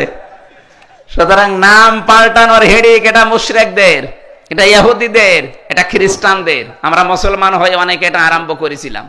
আমরা যেন সামনে পাগলামি আর কেউ না করি, সুতরাং জ্ঞান অনুযায়ী যারা আমল করবে তাদের বিরুদ্ধে ষড়যন্ত্র হচ্ছে, এটা হবে। আপনি এই যে কাটসাট করে বক্তব্যগুলো যখন ছাড়েন, আপনি হয়তো মারা যাবেন। আল্লাহ কিন্তু এই ব্যাপারে একটা কসম দিয়েছেন, নুন আল কলামি ওমা ইয়াসতুরুন। এই যে সাংবাদিক বসে আছে, আল্লাহ বলেন কলমের কসম, সাংবাদিক যেটা দিয়ে লেখো ওই লিখিত জিনিসেরও কসম। আপনি হয়তো থাকবেন না, কিন্তু এমন জিনিস লিখে যাচ্ছেন আমার বিরুদ্ধে, মানবতার বিরুদ্ধে, আপনি মারা যাবেন, ওইটা কিয়ামত পর্যন্ত চলতে থাকবে। এই জন্য আমিরে জামাতের বক্তব্য যারা কাটছাট করে ছেড়েছেন, আপনি যদি ওনার কাছে তাওবা না করেন, মাফ না করেন, আপনার মাপ নেই, কারণ ওনার সম্মান আপনি নষ্ট করেছেন। কথা বলেন না কেন? আমার বক্তব্য যারা কাটছাট করে ছাড়েন এতদিন, আমি কথা বলি 1-1.5 ঘন্টা, আর সেটা কাটছাট করে 1.5 মিনিট দেয়। আমার রিমান্ডে সবচেয়ে বেশি কষ্ট দিয়ে সেই শয়তানরা এই 1.5 মিনিটের বক্তব্য নিয়ে 30 সেকেন্ড, 1 মিনিট, 1 মিনিট 10 সেকেন্ড এতটুকু নিয়ে এসে বলে হ্যাঁ এটা বলেছেন। আমি বললাম আগের কথা কই, পরের কথা কই, মাঝখানে যে কথা আছে এইটুকু দেন। মানে এটা দিয়ে আমি বোঝাতে চেয়েছি কি, আপনি কি বুঝলেন? সেদিন হযরত হাওয়া আলাইহিস সালাম আর ফাতেমাতুজ জোহরার কোরআন এবং হাদিস অনুযায়ী তাদের একটা বর্ণনা দিয়েছিলাম যে তারা বিশ্বের সুন্দরী মহিলাদের ভেতরে আল্লাহ 4 জনের নাম দিয়েছেন। নবীজি বলেন একজন হচ্ছে হযরতে হাওয়া, এত সুন্দর ছিল হযরত আদম দেখার পরে তিনি তাকিয়েছেন এবং ধরতে গেছেন। এর ব্যস্তরত ব্যাখ্যা আছে। 2 নম্বরে ছিল জুলাইখা, ওই জামানার বিশ্ব সুন্দরী। 3 নম্বরে হযরত ইব্রাহিম আলাইহিস সালামের বড় স্ত্রী হযরতে সারা রাদিয়াল্লাহু তাআলা আনহা। 4 নম্বরে আমাদের নবীজির মেয়ে ছোটটা ফাতেমাতুজ জোহরা রাদিয়াল্লাহু তাআলা আনহা। এত সুন্দরী ছিল তারা। বিশ্বে এখন যাদের সুন্দরীর তালিকায় নাম আসে, আমি পেপার যুগান্তর পড়ে বলেছিলাম যে দৌড়ে কি নেন না, দৌড়ে ফাঁসির নাকি নাম আছে এক মহিলার, এই রশ্মিকা নাকি নাম আছে। এদের যে বলেছিলাম যে এরাও সুন্দরী, এরা বিশ্ব সুন্দরীর তালিকায় আজ আসে। এরা শরীরের মাপজব দিয়ে বিশ্ব সুন্দরী শরীরের কাটিং কোটিং দিয়ে বলে যে এদের চেহারা এত সুন্দর। এদের চাইতে কোরআনে বর্ণিত, হাদিসে বর্ণিত সবচাইতে বেশি সুন্দরী ছিল আল্লাহর দৃষ্টিতে, আল্লাহ যেহেতু বানিয়েছেন নিজের হাতে, হযরতে হাওয়া। কে? আমি একটা উদাহরণ দিলাম যে এই সুন্দরীগুলো যদি আজ সব প্রদর্শন করে, রূপ সৌন্দর্য প্রদর্শন করা যদি জায়েজ হতো, তাহলে হাওয়া আলাইহিস সালাম সব দেখিয়ে বেড়াতেন না? কথা বলেন না কেন? আর সেইটা আগের কথাও দেয়নি, পরের কথাও দেয়নি, দিয়েছে যে আমির হামজা রশ্মিকার জীবনের সৌন্দর্যের কাটিং কুটিং সব তুলে ধরলেন। এটা দিয়েছে আবার পত্রিকায়, জনকণ্ঠে, কালের কণ্ঠ। এই যে কয়েকটা পত্রিকার নাম বলেই বলছি, যদি এই পত্রিকাগুলো কেনেন আপনি বাচ্চাদের টয়লেট সাফ করবেন, তাছাড়া ও কোনো কাজ নেই। বিশেষ করে এই জনকণ্ঠটা, এটা জঘন্য কণ্ঠ। কোরআনের পাখি শহীদ আল্লামা দেলাওয়ার হোসেন সাঈদী রহমাতুল্লাহ আলাইহি বলেছিলেন এটা একটা জঘন্য কণ্ঠ মুসলমানদের বিরুদ্ধে, এর কোনো কথা বিশ্বাস করার মতো না। এই কারণে অধিকাংশ পত্রিকার উপরে মানুষের বিশ্বাসই উঠে যাচ্ছে। এজন্য অন্যান্য সাংবাদিক যারা আছেন এদেরকে থামান, এদের মাথার তার মনে হয় হালকা কেটে গেছে। তাছাড়া কোন কারণে এটা লিখবে বলেন তো? এদের রেকর্ড হচ্ছে, কালকে ছড়াবে। যারা উল্টাপাল্টা এতদিন ছড়িয়েছেন, ভালোটা ছড়ান এবার। একটা মানুষের উপরে আন্দাজে এক দোষ চাপিয়ে দেন, যদি সেই লোকটা আসলে ওই দোষ না করে, আমি ওই দোষ, ওরে আমি চিনি, ওই শয়তান রে, কিসের রশ্মিকা, কিসের দূরে, কি ছাতা খালি পড়িয়েছি, ওরা দেখার মতো সময় আছে আমার? কোরআন শরীফ পড়ে শেষ করতে পারি না, রশ্মিকা দেখবো কোন সময়? আর ওরা উল্টা পাল্টা লাগিয়ে আমারে কালার করেছেন। ওমা ইয়াকসিব খতিয়াতান আও ইসমান সুম্মা ইয়ারমি বিহি বারিয়ান ফাকাদ ইহতামালা বুহতানা ওয়া ইসমাম মুবিনা। সূরা নিসা 112 নম্বর আয়াত। দুনিয়াতে কেউ যদি নিজে অন্যায় করে আর অন্যায়টা একটা ভালো মানুষের মাথার উপরে চাপিয়ে দেয়, আল্লাহ বলেন যেন প্রকাশ্য পাপের বোঝা বহন করে নিয়ে বেড়াচ্ছে। আজ যারা ফেসবুকে, ইন্টারনেটে উল্টাপাল্টা তথ্যগুলো দিয়ে গরম করে ফেলেছেন আমাদের নামে, কয়েকদিন আমিরে জামাতের নামে চলছিল, এখন শুরু হয়েছে আমির হামজার নামে। আমার মনের খবর আল্লাহ জানে না? এই কথা বলেন না কেন? আমি যে মাজলুম মানুষ, 3টা বছর জেলে ছিলাম, কই একটা কথাও তো লেখেননি। 1.5 ঘন্টা কথা বলতে হলে 1-2টা কথা স্লিপ অফ টান হতেই পারে। আল্লামা সাঈদী সাহেবের হয়েছে, ওনার কথাও তো আমি, আপনি দেন 1-1.5 ঘন্টার বক্তব্য দেন, আমি 5টা ভুল বের করি। প্রশ্ন আসবে কোন কারণে? আমি কি ফেরেশতা? ভালো কথাগুলো নিতে পারেন না, শুধু একটা স্লিপ হলে ওইটা নিয়ে বড় হেডলাইন করেন। আপনি মানুষ, যদি অন্যায় যা করছেন এটার জন্য তওবা না করেন, উল্টাপাল্টা ফতোয়া যারা দিচ্ছেন, ফিরে যদি না হাসেন, সাবধান না হন, আপনাকে দিয়ে আল্লাহ এই গুনাহ করাবে। আমার নামে যেমন লিখেছেন, আপনার নামে আরো 10 ডবল আল্লাহ লিখাবে, এরপর আপনার মরণ হবে। এই আয়াতের তাফসিরে আমি এইটাই পেয়েছি। নিজে অন্যায় করে, অন্যায়টা একটা মালো নিরপরাধ মানুষ যে জানে না বোঝে না তার উপরে চাপিয়ে দেয়, ফাকাদ ইহতামালা বুহতানা ওয়া ইসমান মুবিনা, সে যেন প্রকাশ্য পাপের বোঝা বহন করবে। এই 15.5 বছরে টের পাননি? নিরপরাধ মানুষকে ধরে ধরে বেকারে মিথ্যা মামলা দিয়ে, মিথ্যা সাক্ষী দিয়ে জেলে রেখেছে, তার জীবনটা নষ্ট করে দিয়েছে। যারা এই কাজে জড়িত ছিল, 1 টাকা আল্লাহ ছাড়ে নাই। এই কথা বলেন না কেন? আপনি ব্যারিস্টার সুমনের দিকে তাকান, মানবতার ফেরিওয়ালা সেজেছিল, আল্লাহ এত অপমান করেছে, ডিম মারে মানুষ। জেলে আমরা যাইনি, ডিম কিসের? মানুষ কান্নাকাটি করতো আদালত চত্বরে। আরে শয়তানদেরকে দেখলে এখন সি সি করে, কুত্তার বাচ্চা বলে গালি দেয়, দরবেশের মতো মানুষ। আমি যখন আদালতে উঠতাম, শুনতাম পুলিশ ভাইরা বলতো যে ওই উপরে আছে দরবেশ, ওখানে এসে ম্যাজিস্ট্রেটের সাথে, জজ মিয়ার সাথে কথা বলছে বসে বসে। কি সম্মান ছিল তার, দেখেছেন কোথায় নামিয়েছে আজ? দাড়িতে পোজ দিয়ে একেবারে সফা করে ফেলিস। ওরে জিজ্ঞাসা করছে, নাফরমান দাড়ি কাটলেন? বেশি ফতোয়া দেবেন না, দাড়ি রাখার জন্য জান বাঁচানো ফরজ। আমি সুন্নত ফেলে দিয়ে জান বাঁচানো ফরজ আদায় করেছি, ধন্যবাদ জানান, কিন্তু ধরা পড়ে গেলাম নৌকার কারণে। আল্লাহ অপমান করবেই যারা মানুষের উপরে বিনা কারণে 15.5 বছর অত্যাচার করেছে। না, আপনাকে আমি একটা বুদ্ধি দিতে পারি, আপনার মাপ আছে, তাছাড়া আপনি জীবনেও মাপ পাবেন না। যার কাছে যে অপরাধ করেছে 15.5 বছরে, তার কাছে যে ক্ষমা চাবেন, আর তার যা ক্ষতি করেছেন ওই ক্ষতিপূরণ দেবেন। আমারটা আমি নিজে বলছি, 3 বছর আপনি আমাকে বিনা কারণে মিথ্যা মামলা দিয়ে আটক করে রেখেছিলেন, আমার পরিবারটা নষ্ট করে দিয়েছেন। এই কথা বলেন না কেন? আমার বাবার কাছে কমপক্ষে 30 লাখ টাকার উপরে খেয়েছেন। সেদিন আমার মামলার আয়ু কল দেব, হুজুর মাফ করে দিন। মাফ করবো, আগে টাকা ফেরত দেন। টাকা দেবেন না, মাফ করে দিন মানে? আমার কষ্টের যা আছে আমি ঠিক আছে মাফ করে দিলাম, কিন্তু টাকা না দিলে আপনার কোনো মাফ নেই। কিসের আস্তাগফিরুল্লাহ পড়েন আপনি? শুধু আমির হামজা একা না, এরকম বহু হামজা ভিকটিম জেলখানা 1,10,000-এর মতো মানুষ আমরা জেল খেটেছি। এ কথা বলেন না কেন? এই মানুষগুলো বিনা কারণে মিথ্যা মামলা দিয়ে, মিথ্যা সাক্ষী দিয়ে তাদের জীবনে 8 বছর, 10 বছর, 14 বছর নষ্ট করে দিয়েছেন। এখনো পর্যন্ত এটিএম আজহার হাফিজাহুল্লাহর জীবনটা নষ্ট করছেন মিথ্যা জিনিস দিয়ে। আন্দাজে এক কেস, এক মামলা লাগিয়ে দিলেন, এখন সেই আদালতে আপনাদের বিচার হবে গণহত্যার দায়ে। এখন টের পাবেন। একটা উপন্যাস পড়েছিলাম, দেখ কেমন লাগে। আমার তো মনে হচ্ছে এখন আমার বলা লাগবে সামনে যে দেখ কেমন লাগে। এই ট্রাইব্যুনালে দাঁড়িয়ে মাওলানা নিজামী, আলিয়া হাসান মুজাহিদ, শহীদ আব্দুল কাদের রহমতুল্লাহ আলাই, অধ্যাপক গোলাম আজম রহমতুল্লাহ আলাই, এই মানুষগুলোর নামে এই জায়গায় দাঁড়িয়ে বসে বসে রায় দিয়েছিলেন। এখন ওখানে বসে বসে আপনাদের বিরুদ্ধে রায় আসবে। তাদের তো মিথ্যা ছিল, আর আপনারটা পুরা সত্য। কারণ তাদের বিরুদ্ধে যে সাক্ষীগুলো দিয়েছিলেন সব সোনা সাক্ষী। সাক্ষী কি সোনা হয়? সাক্ষী মানে কি? শাহেদ। শাহেদ মানে উপস্থিত, যে দেখবে সে সাক্ষী দেবে।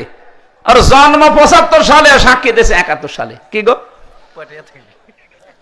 আর আপনি যা করেছেন এই গণহত্যার সাথে যারা জড়িত, এগুলো কিন্তু সাক্ষী শোনা না, এগুলো সব দেখা সাক্ষী।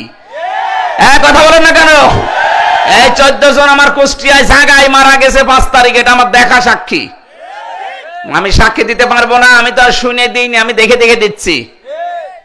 2732 জন তালিকা পেয়েছিলাম সরকারি। এতগুলো মানুষের সাথে আপনারা জড়িত। দুনিয়া থেকে বিদায় করে দিলেন, প্রত্যেকটা অবিচার করে। 2780 জন প্রায় এখনো হাসপাতালে কাতরাচ্ছে, কারণ হাত নেই, পা নেই, কারো চোখ নেই, অন্ডকোষ উড়ে গেছে। আমি ফেরাউনের জীবনী পড়েছিলাম, ওখানে দেখতে পেয়েছি ওই জামানায় 7 জন জাদুকরকে হত্যা করেছিল ঈমান আনার কারণে। কয়জন? 7 জন জাদুকরকে হত্যা মানে এই যে বিপরীত দিক থেকে কেটে দিয়েছে, হয় এক হাত কেটেছে আর এক পা কেটেছে, পরে তারা দাপাতে দাপাতে মারা গেছে। তো বলেন যে 7 জন মানুষকে হত্যা করার কারণে যদিও ফেরাউন হয়ে থাকে, তাহলে যে লোকটা 2732 জন মানুষ ডাইরেক্ট হত্যা করলো, সে ফেরাউনের নানি দাদি এরকম কিছু হবে না? তার চাইতেও বড়। এজন্য দিন যত যাবে গণহত্যার সাথে যারা জড়িত তাদের উপর আল্লাহ ঘৃণা তৈরি করতেই থাকবে। সূরা নিসা 93 নম্বর আয়াত। আগাদিবাল্লাহু আলাইহি ওয়া লাআনাহু ওয়া আ'আদ্দা লাহু আযাবান আযীমা। কতগুলো শাস্তির কথা। আগামীতে যারা আসবে তারা যেন কোনো মানব হত্যার সাথে, গণহত্যার সাথে জড়িত না হয়, বিশেষ করে জুলুমের সাথে। সূরা নমল 19 নম্বর পারা 20 নম্বর পৃষ্ঠার 7 নম্বর লাইনের 52 নম্বর আয়াতে আছে, আল্লাহ পাক বলেন ফাতিলকা বুয়ুতুহুম খাওয়িয়াতাম বিমা যালামু। ভালো করে শুনবেন, এখানে যারা আরবি গ্রামার জানে দেখেন ফাতিলকা, তিলকার আগে ফা আছে, বাইতুন না দিয়ে বুয়ুত দিয়েছেন বহুবচন। আল্লাহ বলেন হে নবী, এই যে এই সেই ঘরগুলো একটু দেখতে পারেন না, এই সেই ঘরগুলো। আল্লাহ যেন হাত দিয়ে দেখাচ্ছে এই সেই ঘরগুলো খাওয়িয়াতান, আমি জনশূন্য করে দিয়েছি, ওজার গৃহ বানিয়ে দিয়েছি, পরিত্যক্ত করে ফেলেছি, বিমা যালামু, তাদের জুলুমের কারণে। আপনি দেখেন 5 তারিখের বিকাল 5টা বাজতে বাজতে এদেশে যত জালেমের ঘর ছিল সবগুলো আল্লাহ মনে হচ্ছে পরিত্যক্ত বানিয়ে দিয়েছেন। এর প্রমাণ আমার নিজের কুষ্টিয়ার হানিফের বাড়ি। এই যে 4-5 দিন আগে আমি আসার সময় দেখলাম বাড়িটা এখন টয়লেট হয়ে গেছে। 8-10 জন করে যাচ্ছে, এদিকে ওদিকে মুখ করে, মনে হচ্ছে সবাই একসাথে মেশিন চালাচ্ছে। এত বড় দাপটওয়ালা লোক, তার বাড়ি যদি খাওয়িয়াতান আল্লাহ বানিয়ে দিতে পারে, ওজাড় গৃহ জনশূন্য করে ফেলতে পারে, শুধু একটা না 630টা থানা বাংলাদেশে, 64টা জেলা, কম বেশি জালেমদের ঘর বাড়ি আল্লাহ ঠিক একই অবস্থা করেছে। এই জন্য বুয়ুত দিয়েছেন। একটা ঘর আল্লাহ রাখে না জালেমদের। কি নাটোরে আছে? ওই তো বলছি, যে জালেমদের যে বাড়ি হোক একটা বাড়িও আল্লাহ রাখে নাই। শ্যামল নাকি নাম বললেন, ওনার বাড়িতে আল্লাহর এক ছোট বান্দাকে মেরে রেখে ফেলা হয়েছিল। তার বাপটা সেদিন আমি দেখলাম দেলাওয়ার ভাইয়ের সাথে দেখা করতে, কি কান্নাকাটি, একটাই ছেলে তার। আপনি মানুষ, মুরব্বী মানুষ দেলাওয়ার সাহেব, কলেজে গিয়েছিলাম দেখা করার জন্য, দেখি আমাকে জড়িয়ে হাও মাও করে কাছে তার ছেলেটার। কারণ কি অপরাধ ছিল, অতটুকু মানুষ কি করতে পারে বলেন তো? মেরে ফেলেছেন এই কারণে যে সে শিবির করতো, শিবির করলেই মেরে ফেলা লাগবে, এটাই যদি আইন হয়। এখন আপনারা নিষিদ্ধ, আপনাদের মেরে ফেললেও কোনো গুনাহ নেই। এই আইনই হোক। শিবিরের নাম শুনলে যদি আপনি মেরে ফেলা আপনার দৃষ্টিতে জায়েজ হয়ে থাকে, আপনারা যেহেতু সরাসরি নিষিদ্ধ, তাও রাষ্ট্রের পক্ষ থেকে, আপনাকেও মেরে ফেললে ওটাও তো আপনার ছেলে, আপনার ভাই, দেখেন কেমন লাগে। এই অবিচারগুলো আল্লাহ সহ্য করেন, এই জন্য আয়াতের শেষে দিয়েছেন বিমা যালামু। হে নবী, আপনি জানেন না এই ঘরগুলোতে জুলুম হতো। এই সেই শিমুলের ঘর, যেখানে একটা মানুষকে মেরে ফেলে রেখা হয়েছিল কয়েকদিন, কয়দিন, 2 দিন পর্যন্ত লাশটা পড়েছিল। ও নাই জান্নাতে চলে গেছে, কিন্তু এই লাশের সাথে যারা জড়িত একটাও জান্নাত পাবে না, প্রত্যেকটার জন্য জাহান্নাম অবধারিত। ওদের বলে করব কি, কারণ ওরা জান্নাত যা মনে করে জাহান্নামও তাই মনে করে। ওদের কি জান্নাত জাহান্নামের কোনো চিন্তা আছে? যেদিন যাবেন সেদিন বুঝবেন যে কেমন লাগে।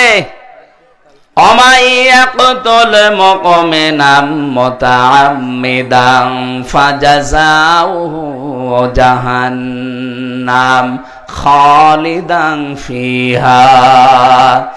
কোন মানুষ যদি কোন মানুষকে অন্যায় ভাবে হত্যা করে, তার 1 নাম্বার শাস্তি আল্লাহ পুরস্কার দেবেন জাহান্নাম, 2 নাম্বারে সে চিরকাল থাকবে। এরা এই কারণেই সাহস পেয়েছিল, ওরা মনে করতো আমাদের হুজুর আছে, এই হুজুররা আমাদেরকে বোঝায় যে জাহান্নামে যদি যাও অসুবিধা নেই, কয়েকদিন পরে চলে আসবা। কি কথা বলেন এখন? এইটাই ধারণা দিত এতদিন যে অসুবিধা নেই। লগি বইটা নিয়ে জসিমকে পিটিয়ে মেরে ফেলো, অসুবিধা নেই। যদি ধরা পড়ে যাও, নাই কয়দিন থাকবা, দুনিয়ার জেলখানায় বেরিয়ে আসবা। এরকম আখিরাতেরও জেলখানা আছে, আল্লাহর জাহান্নাম। থাকবা 10 বছর পরে আবার আল্লাহ বের করে দেবে। এটা ডাহা মিথ্যা কথা। কে বলেছে আপনাকে?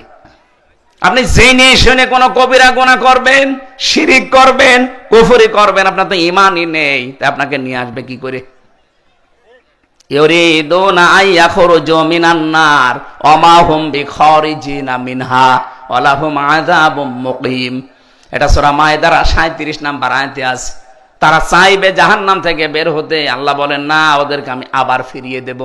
তো কোন বাবা বলেছে আপনাকে 2-3 বছর পরে বের করে নিয়ে আনবে? এই জন্যই তো আপনার বৃদ্ধি কমে না। আপনি যে অনুশোচনা করবেন, অনুতপ্ত হবেন না, আপনার বৃদ্ধি তো কমতে দেখি না, আরো বাড়তে আছে। বিশ্বজিৎকে সে যে ছেলেগুলো মেরেছিল আমার সাথে ছিল তারা, এই শাওন এখন রাইটার হয়েছে।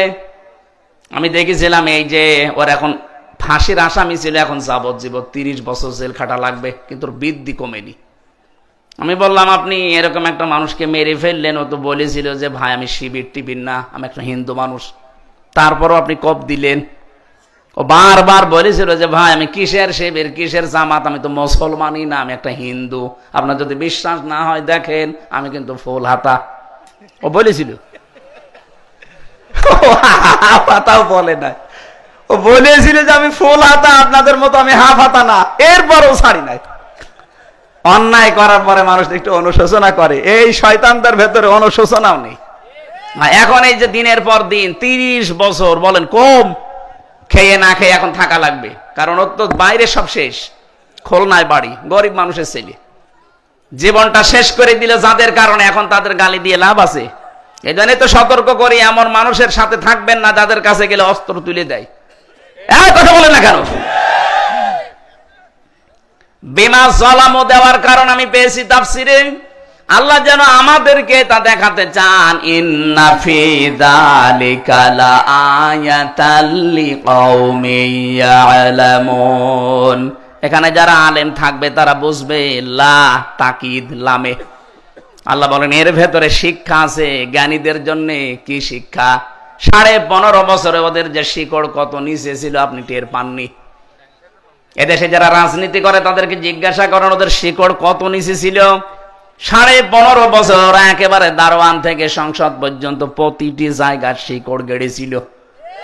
আল্লাহ পাক বলেন শিকড় গুলো আমি আল্লাহ নিজে কেটে দিয়েছি। ফাকতিআ দাবিরুল কওমিল্লাযিনা যালামু। এদের শিকড় গুলো শুধু কেটে দেয়নি, হে নবী আমি শুধু এদের শিকড়ই কাটলাম না, এর পরবর্তীতে যদি সত্যি কোনো মানুষ ক্ষমতা পেয়ে জালেম হয়ে যায়, জুলুম করে, তাদের বাড়ি ঘরও আমি আল্লাহ পরিত্যক্ত করে দেব। কোন দিন আমার চিন্তায় আসে না যে হানিফের বাড়ি এরকম পরিত্যক্ত হবে, অথচ এখন সে দেখেন ওটা জাতীয় টয়লেট। আমরা তো নিজেরটা বললাম, বাকি জেলা অবস্থা একই। কয়েকদিন আগে দিনাজপুর গিয়েছিলাম, কি দাপট ছিল তার বাড়িতে এখন জাতীয় টয়লেট। আপনি ঢাকাতে ওই বড় বাড়িতে যেয়ে দেখেন মানুষের জামাতবদ্ধ হয়ে টয়লেটে যাচ্ছে। আমি একবার কাবা শরীফ তাওয়াফ করছিলাম, 7 চক্কর দেওয়ার পরে দেখি আমার শরীরটা কেমন কেমন লাগছে। উপরে যে পুলিশকে বললাম, ভাই ইয়া সাদিক তাল কি, আমি ফার্মেসি খুঁজতেছি। আমার ভাষা দিয়ে ভাঙা ভাঙা কণ্ঠে বললাম যে ভাই আমার এতক্ষণ ভালোই লাগছিল, হঠাৎ আমার পেটে ব্যথা যন্ত্রণা, এখানে ফার্মেসি নেই। পুলিশ আমারে বলছে হাজি হল হজ্জা তাই না বিলা দোকা। ও হাজি, দেশ কোথায়? যে তুমি বাংলাদেশ থেকে এসেছি। পুলিশ আমারে বলছে আপনি জানেন না এটা কোন জায়গা? না তো। আবু জেহেলের বাড়ি। আপনি এখনো পায়খানা না করে দাঁড়িয়ে আছেন, তাড়াতাড়ি করেন। ওরে আল্লাহ, সত্যি পায়খানা করে দেখে আমার পেটের ব্যথা ভালো হয়ে গেছে। আমার হাসছিল, আল্লাহ আমাকে ধরে জানাতে চাচ্ছে, হামজা এত টাকা খরচ করে আসলে আর এই শয়তানের বাড়ি পায়খানা না করে চলে যাবা। পেটের ব্যথা এমনি হয়নি, এই কারণে হয়েছে। কথা বলেন না কেন? আমার তো এটার সাথে মিলিয়ে দেখতে পাচ্ছি 15.5 বছরে যারাই জুলুম করেছিলেন, যেখানে করেছিলেন, ওই জায়গাগুলো আল্লাহ অভিশপ্ত বানিয়ে দিয়েছে। এখন এই দেশের মানুষের বিভিন্ন ব্যথা হবে, ওখানে যে কাজ করবে পেট ব্যথা এই জন্য আমাদের উচিত আমরা যদি সামনে যারা চেয়ার পাবো যেন জালেম হয়ে না যায়। জালেম হলে আপনি যত সুন্দর বাড়ি বানান না কেন, আপনার ওই জুলুমের কারণে বাড়িটাও পরিত্যক্ত হয়ে যাবে। এটা তো আমি বানালাম নাকি? সূরা নমল 19 নাম্বার পারা 20 নাম্বার পৃষ্ঠা 7 নাম্বার লাইনের 52 নাম্বার আয়াত তাফসিরে হাক্কানিতে আছে। যদিও হানিফের নাম নেই, আমি জোড়লাম। শিমলের নাম নেই, আমি জোড়লাম, কারণ এখানেও জুলুম হয়েছে। এখানে টর্চার সেল, এই কথা বলছেন এখন, যত জায়গায় এরকম টর্চার সেল ছিল জায়গাগুলো একটা আর লাশ তো রাখে নাই, সবগুলো পরিত্যক্ত করে দিয়েছে। এইটাই আল্লাহর আদেশ। আল্লাহ আমাদেরকে যেন বাঁচিয়ে দেন, বলেন আমিন। কোরআনে কারিমের 6666টি আয়াত বলা হয়, এটা হচ্ছে আমাদের কাছে প্রসিদ্ধ, কিন্তু আমাদের কাছে নির্ভরযোগ্য হচ্ছে 6236টা আয়াত। এটা বিশুদ্ধ, এটা বিশুদ্ধ আর এটা প্রসিদ্ধ। প্রসিদ্ধটাই আমরা জানি, বিশুদ্ধটা লেখাপড়া না করলে অনেকে জানে না। এই জন্য 6236 এটা বিশুদ্ধ। এটা কি? এর ভেতর আমি একটা আয়াতের 4 ভাগের 1 ভাগ মাত্র পড়েছি। সূরা নাহাল আয়াত নাম্বার 112। আল্লাহ একটা গ্রামের উদাহরণ দিয়েছেন, এই গ্রামেরই মনে করেন এটা একটা শিবপুর না, মাটি ডালি নাকি যেন, গড় মাটি। এই গড় মাটি, এই গ্রামের উদাহরণ আল্লাহ আপনাকে শোনাচ্ছেন। এখান থেকে কয়েকটা শিক্ষা আমরা আজকে নিয়ে যেতে চাই।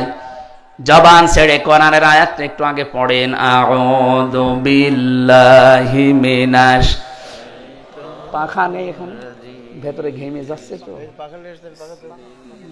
থাকলে দেন 2 মিনিট বাতাস দেন, ঠান্ডা হয়ে যাবে। না এই যে এটা দিয়ে দেন, অত লাগবে না, এটা ভাঁজ করে 2 মিনিট দেন। এই যে এটা দেন। কয়জন মিলে দিচ্ছেন? এখানে এখানে বসে বসে দিন। হ্যাঁ,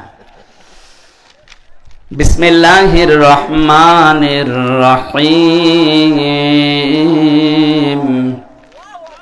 وضرب الله مثلا قرية كانت آمنة مطمئنة صدق الله العظيم। এ পর্যন্ত থাক।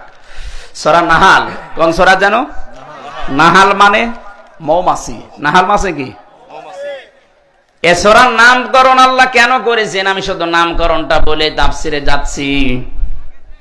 আল্লাহ পাক যতগুলো আয়াত দিয়েছেন একটা শব্দে আছে নাহাল। কি আছে?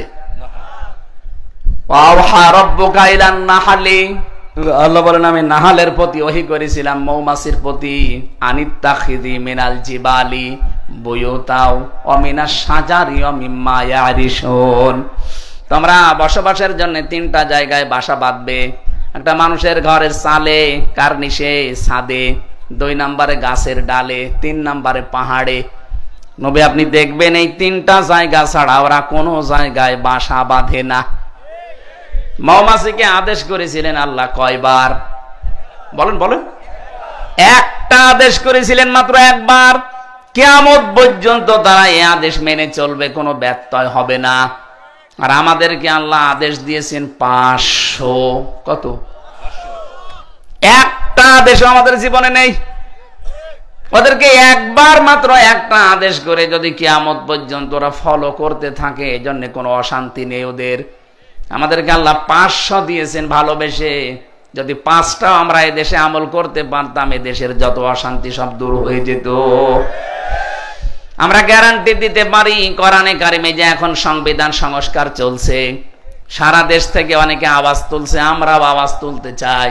96% মুসলমানের এই দেশে অবশ্যই সংবিধান হওয়া লাগবে আমার আল্লাহর কালামের। কারণ সংবিধান নামে একটা সূরা আল্লাহ কোরআনে দিয়েছেন, সূরা ফুরকান। ফুরকান মানে সংবিধান। ফুরকান মানে কি? ৭৪টা আয়াত আছে, তার ৭৩টায় ধারা। বাংলাদেশের সংবিধানে কত শ ধারা আছে, লাগবে না এত ধারা। শুধু ৭৩টা ধারা দিয়ে বাংলার সংবিধান তৈরি করেন কোরআন কেন্দ্রিক। এদেশে যত অপরাধ আছে 41 সাল টার্গেট দেওয়া লাগবে না, 41 দিনেই দূর হয়ে যাবে। আমরা মৌমাছির চাইতে আল্লাহর কাছে নিকৃষ্ট, কারণ তাদের একবার আদেশে তারা মানে, আর আমরা 500 আদেশ দিয়েছে, তারপর আমাদের খবর নেই। এবার ঐতিহাসিক প্রেক্ষাপট লক্ষ্য করেন। কোন আয়াত থেকে কথা বলতে হলে ওই আয়াতের শানে নজুল বলা লাগে। বিশ্বনবী একবার যাচ্ছিলেন, এই যে আকাশে যেদিন চান আমরা বলি মেরাজে গিয়েছেন, জিবরাইল বলেন আমি তাকে নিয়ে যখন প্রথম আসমান পার হলাম তখন দেখলাম কালো কালো কি যেন নামতেছে, আর পিপিলিকার মতো কি যেন উঠতেছে কালো কালো। জিবরাইলকে জিজ্ঞাসা করলাম, ইয়া আখি জিবরাইল, হে ভাই জিবরাইল, কালো কালো কি ওঠে আর কি নামে? ফেরেশতা বলে, হে রাসূল, দুনিয়াতে যে অন্যায় করে আপনার উম্মতেরা, এই অন্যায় এই অপরাধ এই গুনাহগুলো উঠতেছে, আর ওই যে নামে পিপিলিকার মতো ওগুলো ওই গুনার শাস্তি গজব আযাব নামতেছে। তাহলে দুনিয়ায় যে ধরনের অপরাধ আমরা করি এই ধরনের অপরাধের শাস্তি হিসাবে আল্লাহ উপর থেকে আমাদের উপরে পাঠায়। এজন্য আমাদের এখানে সাবধান হওয়া দরকার, এমন কোন গুনাহ আর আঞ্জাম দেব না যে কারণে আল্লাহ আমাদের উপরে আযাব পাঠাতে পারে। এই আয়াতের দলিল আছে তাফসিরে, সূরা রুমের ভেতরে আছে 21 নাম্বার পারা 7 নাম্বার পৃষ্ঠা 14 নাম্বার লাইনে আছে 41 নাম্বার আয়াত, যাহারাল ফাসাদু ফিল বাররি ওয়াল বাহার বিমা কাসাবাত আইদিন নাস। আল্লাহ পাক বলেন জলে স্থলে যে বিপদ আপদ মুসিবত গুলো দেখতে পাও, একটাও আযাব গজব আমি পাঠাতে চাই না। এগুলো পাঠাতে চাই এ কারণে, কারণ তোমরা যা কামাই করো এগুলো কামাইয়ের ফসল এইটা। এজন্য গুনাহের কারণে মানুষের ভাগ্য নষ্ট হয়। কি নষ্ট হয় বলেন বলেন? আজ ব্যক্তি থেকে শুরু করে আন্তর্জাতিক পর্যায় পর্যন্ত যে সেখানে আছি, আমাদের গুনার কারণে অপরাধের কারণে কিন্তু আমাদের ভাগ্য নষ্ট হয়ে যাচ্ছে। সব আযাব যদি আল্লাহ দিত কেউ আমরা টিকতাম না। ওমা আসাবাকুম মিন মুসিবাতিন ফাবিমা কাসাবাত আইদিকুম ওয়া ইয়াফু আন কাসীর। সূরা সূরার 30 নাম্বার আয়াতে আছে, তোমরা যা করো যদি সবগুলোর শাস্তি পাঠাতাম শ্বাস ফেলার সময় পেতে না। অধিকাংশগুলো আমি আল্লাহ মাফ করে দেই, এই জন্য তোমাদের কিছু মনে হয় না। আমরা বুঝতে পারলাম যে এই ধরনের অপরাধ করি ওইটা উঠে যায়, ওইটার শাস্তি আল্লাহ আবার ওই রকম করে পাঠায়। তাহলে ব্যক্তিগত জীবনে যদি আমরা অপরাধ করি প্রকাশ্যে এবং গোপনে, শাস্তি নামবে না? কথা বলে না কেন? আর যারা গোপন গুনাহ করেন, এই একটু গোপন গুনাহ যারা করেন, এই যে মোবাইলের মাধ্যমে কম্পিউটারে বিভিন্ন স্ক্রিনে গোপন গুনাহ যেগুলো আছে এগুলো বন্ধ করা লাগবে। গোপন গুনাহ কি? নিজে দেখলে আনন্দ লাগে, অন্য কেউ দেখলে লজ্জা লাগে, এটা গোপন গুনাহ। এরকম গুনাহ যদি কারো মোবাইলে থেকে থাকে এই মুহূর্তে ডিলিট করে দিন। কারা কারা ডিলিট করবেন হাত তোলেন তো। এই হাত নামাচ্ছেন মানাবার দেখে আপনার মোবাইল দেখে কে আছে মোবাইলে, আজকে বাড়ি যাওয়ার আগে ডিলিট করবেন। নিজে দেখে মজা মারো আর অন্য দেখলে লজ্জা পাও। এই গুনার কারণে কি শাস্তি নাজিল হবে আপনি জানেন? ওই যে উঠতেছে, যত অপরাধ নিজে গোপনে করবেন এটা কিন্তু উঠে যাবে, আবার নামবে পিপিলিকার মতো।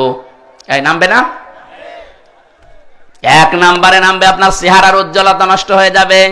যতই ফেয়ার এন্ড লাভলি দেন, যতই কিছুদিন চেহারা আর ধরে রাখতে পারবেন না, ভেঙে যাবে। এজন্য গোপন গুনাহ বাদ দেওয়ার দরকার আছে না নেই?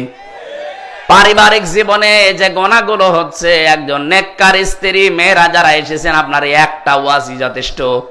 নবীজি বলেন আমি জাহান্নামে সবচাইতে বেশি দেখেছি ওই মেয়েদের যে মেয়েরা কুফরি করে। সাহাবী প্রশ্ন করলেন হুজুর কুফরি করে কি স্বামীর সাথে না আল্লাহর সাথে? নবীজি বলেন স্বামীর সাথে। স্বামীর সাথে কুফরি কি?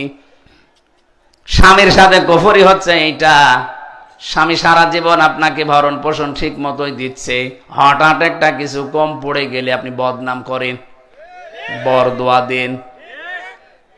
2 নম্বরে ওয়াতুইনু আলা দীনি যাওজাতিহা। নবীজি বলেন ওইটা নেককার স্ত্রী যে তার স্বামীকে দ্বীনের কাজে, মানবতার কাজে, ইসলামের কাজে বের করে দেয়, সময় দেয়, উৎসাহ দেয়। খাদিজাতুল কুবরাকে আল্লাহ সালাম দিয়েছেন এই একটা কারণে, তিনি তার স্বামীকে আরো উৎসাহ দিতেন মানবতার কাজে, দ্বীনের কাজে, ইসলামের কাজে। যান আরো ছেড়ে দিলাম, আরো সময় বের করে দিলাম। আর অধিকাংশ মেয়েরা স্বামীকে দ্বীনের কাজে, ইসলামের কাজে, মানবতার কাজে সময় দেওয়া দূরের কথা, ছাড় দেওয়া দূরের কথা, উৎসাহ দূরের কথা, আরো বাধা দেয়। কথা বলে না কেন? না, আপনি জান্নাতে যেতে পারবেন না শুধু নামাজ পড়ে রোজা রেখে, শুধু কালো বোরকা পরে জীবনও জান্নাত পাবেন না। ওয়া তুইনু আলা দীনি যাওজাতিহা, স্বামীকে সাহায্য করা লাগবে। আমি কি এটা বানালাম হাদিস? বলেন। যতটুকু বললাম এতটুকু মেনে নেওয়ার তৌফিক আল্লাহ যেন আমাদেরকে দান করেন। যে যে ধরনের অপরাধ আমরা করছি, ভুলে যাবেন না যে অপরাধ সম্পর্কে আল্লাহর কোনো ধারণা নেই না, সব উনি দেখতেছেন। ওয়ালা তাহসাবান্নাল্লাহা গাফিলান আম্মা ইয়ামালুজ জালিমুন। আল্লাহ পাক বলেন, হে নবী, আপনি কি গাফেল মনে করেন, আমাকে অমনোযোগী মনে করেন যে আমি জালেমদের সম্পর্কে কোনো খোঁজ রাখি না? সবচাইতে বেশি খবর আমার কাছে আছে জালেমদের সম্পর্কে। এজন্য যে যে ধরনের গুনাহ করবে, অপরাধ করবে, শিরিক বেদাত কুফরি করবে, ওটা উঠে যাবে। আর ওইটাই ইনপুট হওয়ার পর আবার আউটপুট হবে। যেন আমরা সাবধান, এমন কোন গুনায় আঞ্জাম দেব না যেন ওই গুনাহ নাজিল হয়ে আমি ধ্বংস হয়ে যাই। জোরে বলেন নাউজুবিল্লাহ।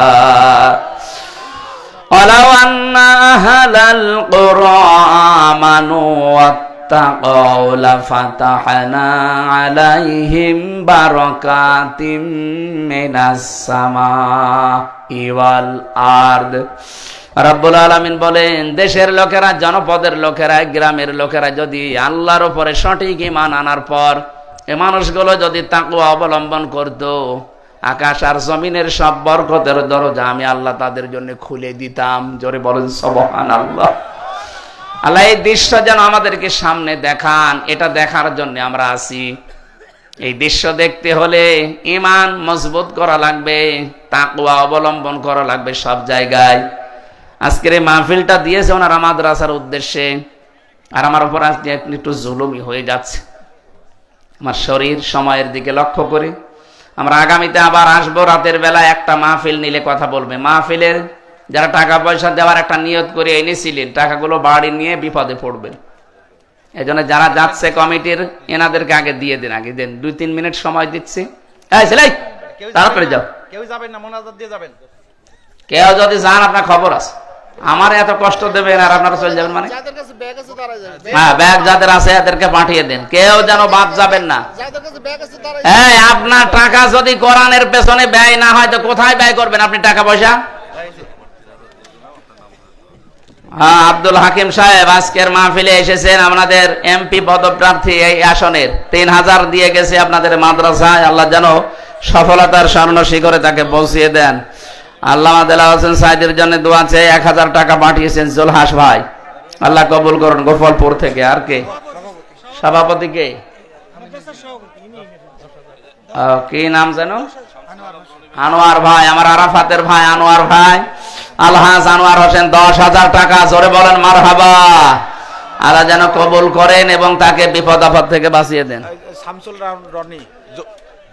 শামসুল আলম রনি না?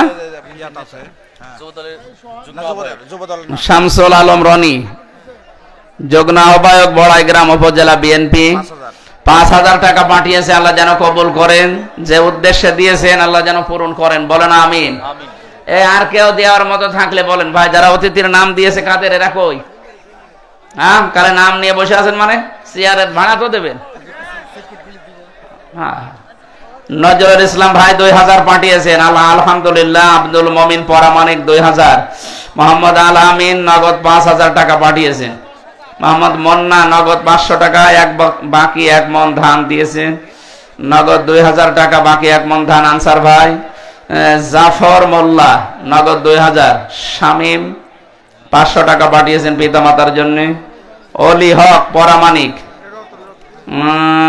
1000 টাকা এবং 2000 বাকি। আল্লাহ কবুল করুন। সকল দোকানদাররা মিলে পাঠিয়েছেন 7592 টাকা। এই দোকানদার কি আশপাশে আছে?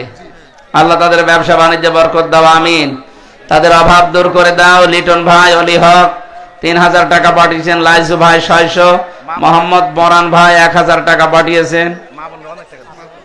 মেয়েরা বিভিন্ন জায়গা থেকে যারা বসে আছেন তারা টাকা পাঠিয়েছেন 1 বস্তা টাকা। আল্লাহ পাক কবুল করুন, আমিন। কই আর কই? এই যে মমিন মন্ডল টেলার্স 31000 পাঠিয়েছেন। আলহামদুলিল্লাহ। এদের ব্যবসা বাণিজ্যের কালে যেন বরকত দেন। অনেকগুলো মানুষের 7 জন মানুষের নাম দিয়েছেন, আল্লাহ কবুল করুন। রতন ভাই 5,000, এটা সোহাগ ভাই আরো 5,000, আল্লাহ কবুল করুন এদের দান। আমি আসলে কালেকশন পারি না তো। আব্দুর রউফ ভাই 1000 টাকা পাঠিয়েছেন। সাইদ মোল্লা ভাই 1500 পাঠিয়েছেন, আল্লাহুম্মা আমিন।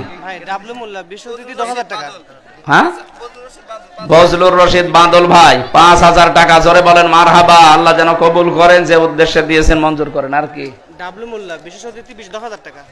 ডাবলু মোল্লা লিল্লাহে তাকবীর, বিশেষ অতিথি আজকের অনুষ্ঠানের 10,000 টাকা, জোরে বলেন মারহাবা। যার জন্য দিয়েছেন আল্লাহ যেন কবুল করেন। আর আশরাফুল ভাই সিলেট, ও এসিলেন্ট, আমাদের এই যে থানার এসিলেন্ট যেন আশরাফুল ভাই, বাড়ি এসে টাঙ্গাইল 2000 পাঠিয়েছে। ওনার তো উপায় মনে হয় কম। ঠিক আছে, আসলে আগের সেই জামানা নেই তো, আর আগের জামানা থাকলে মনে হয় এটা করতেও না। ওনার চেহারা দেখেছেন, 2000 পাঠিয়েছে। ওনার গ্রামে একটা মাহফিল আছে সামনে বছর, আমার ইনশাল্লাহ যাব। আর একজন কি আব্দুল করিম ভাই 1000। সালমান শাহ মরে গেছে, ও বিদেশে আছে সালমান শাহ, 5000 টাকা, মারহাবা, আল্লাহ কবুল করুন। এই টাকা তো ভালোই উঠতেছে। আমি যে মনে করছিলাম গরিব এলাকা।